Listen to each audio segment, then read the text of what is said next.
السلام علیکم ورحمۃ اللہ وبرکاتہ۔ دوستو، آپ دیکھ رہے ہیں باتوں کا سفر۔ آج کی ویڈیو میں ہم حضرت علی کرم اللہ وجہہ کا ایک فرمان سنیں گے جس میں انہوں نے انسان کی 4 ایسی عادتوں کا ذکر کیا ہے جو دماغ کو کمزور کر دیتی ہے۔ حضرت علی رضی اللہ تعالیٰ عنہ نے فرمایا، پہلی عادت زیادہ غصہ کرنا۔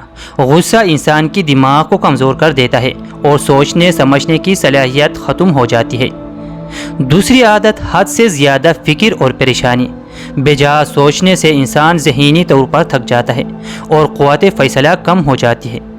تیسری عادت جھوٹ بولنا۔ جھوٹ انسان کو ہمیشہ خوف اور بے سکونی میں رکھتا ہے اور دماغی طاقت کو نقصان پہنچاتا ہے۔ چوتھی عادت سستی اور کاہلی۔